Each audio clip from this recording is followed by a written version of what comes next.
وعلى آلك وأصحابك يا سيدي یا حبیب اللہ۔ الحمدللہ رب العالمین۔ عقیدہ حق اہل سنت و جماعت کا عقیدہ ہے، اور اہل سنت و جماعت کے لیے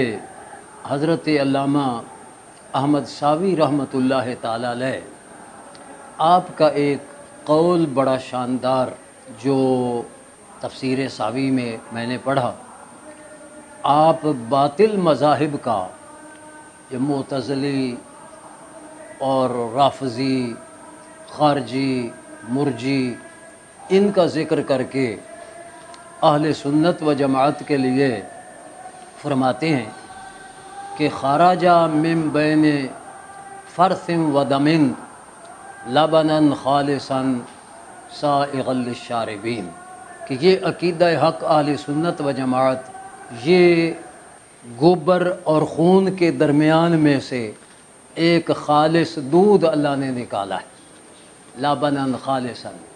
سائغا للشاربین، جو پینے والوں کے لیے خوشگوار ہے۔ اور الحمدللہ رب العالمین، عقیدہ حق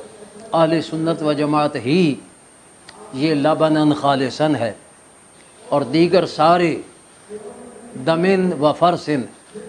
کوئی خون ہے کوئی گوبر ہے،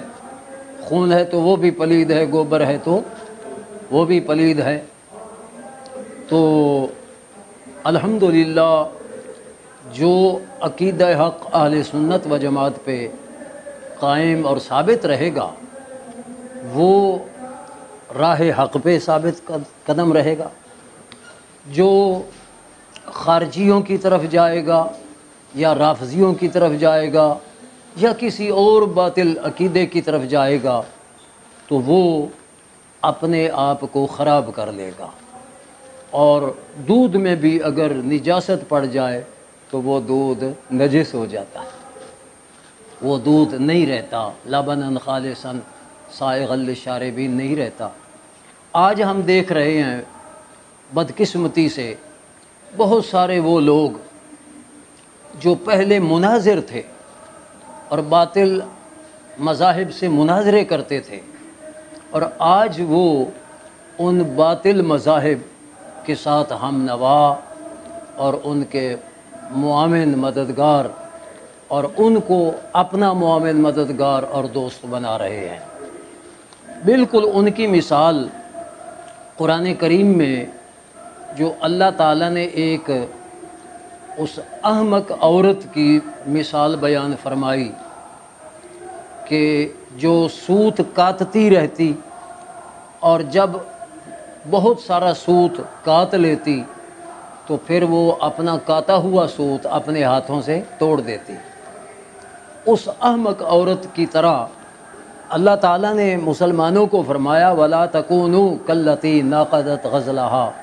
مِن بَعْدِ قُوَّةٍ أَنْكَاثًا، کہ اس احمق عورت جیسے نہ بن جانا کہ جو اپنا سوت کاٹ کے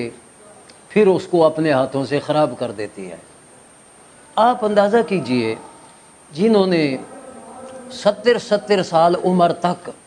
باطل سے مناظرے کیے اور فتح کے جشن منائے، اور آج وہ انہی کی گود میں بیٹھے ہیں، تو یہ اس سوت کاٹنے اور کاٹ کر کاٹنے والی اس ہمخواہ عورت سے کیا کم ہے؟ اور اللہ تعالیٰ نے فرمایا تھا ایسے نہ ہو جانا۔ الحمدللہ رب العالمین، عقیدہ اہل سنت میں رسول پاک علیہ الصلوۃ والسلام کی ساری اہل بیت اطہار کا احترام، اور حضور کی تمام صاحبزادیاں، تمام شہزادیاں، ان کا احترام، اور ان سب کو ہم اہل بیت اطہار سمجھتے ہیں،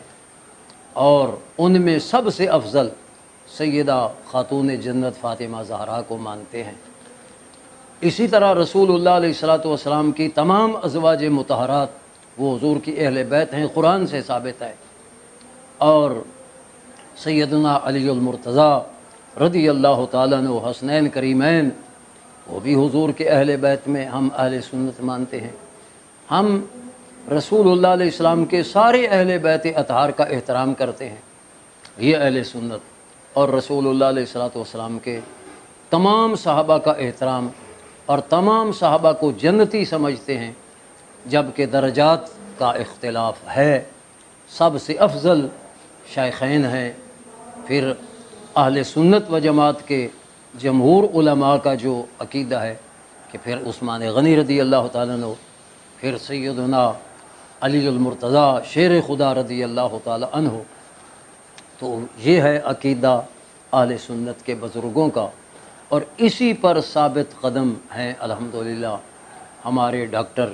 علامہ جلالی صاحب دامت برکاتہم العالیہ۔ تو ہم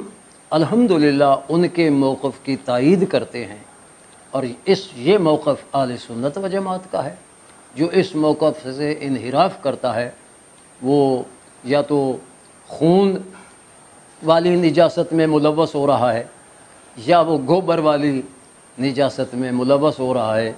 ہم ان کے لیے دعا کرتے ہیں کہ اللہ ان کو ہدایت نصیب فرمائے۔ اور علامہ جلالی صاحب دامت برکاتہم العالیہ، ان کی گرفتاری کی ہم مذمت کرتے ہیں کہ جب یہ عقیدہ بے شمار علماء اور مشائخ، حتیٰ کہ صرف پاکستان نہیں بلکہ ہندوستان کے علماء اور دیگر ممالک کے جو علماء اہل سنت ہیں، ان کی تائید جب علامہ جلالی صاحب کے ساتھ آ گئی تو پھر گرفتاری کی کیا اس میں جواز رہ جاتا ہے؟ تو یہ حکومت نے صرف ملک میں انتشار پیدا کرنے کے لیے اور اہل سنت و جماعت کو دیوار کے ساتھ لگانے کے لیے یہ ظالمانہ اقدام کیا ہوا ہے۔ ہم اس کی پرزور مذمت کرتے ہیں اور ڈاکٹر صاحب کی رہائی کا مطالبہ کرتے ہیں۔ رہا جو اپنے آپ کو سنی کہلاتے ہیں اور تائید یا روافظ کی کر رہے ہیں، ہم سنتے ہیں کہ جو ہمارے دلائل ہیں کہ صرف انبیاء علیہم السلام انسانوں میں معصوم ہیں، انبیاء علیہم السلام کے سوا یہ خاصہ ہے، اور علمی بات ہے کہ خاصۃ الشیء ما یوجد فیہ ولا یوجد فی غیرہ، کہ خاصہ کہتے ہی اس کو ہیں جو جس کا خاصہ ہو اس میں پایا جائے، دوسرے میں نہ پایا جائے۔ تو جب اہل سنت کے بزرگوں کا یہ عقیدہ ہے اور دلائل سے یہ ثابت ہے کہ یہ خاصہ ہے معصوم ہونا اللہ کے نبیوں کا، یا پھر ساری مخلوق میں فرشتوں کا بھی یہ خاصہ ہے، تو دیگر حضرات ان کو معصوم مان کر اللہ کے نبیوں کے برابر یا اللہ کے نبیوں سے بھی افضل ماننا، تو یہ ادب نہیں ہے، یہ تو ظلم ہے۔ اور عوام الناس جو جاہل تھے، علماء کا فرض تھا ان کی رہنمائی کرنا، لیکن یہاں عوام الناس جو بھولے بھالے ہیں ان کو بھی گمراہ کیا جا رہا ہے۔ اللہ تعالیٰ عوام اہل سنت کو بھی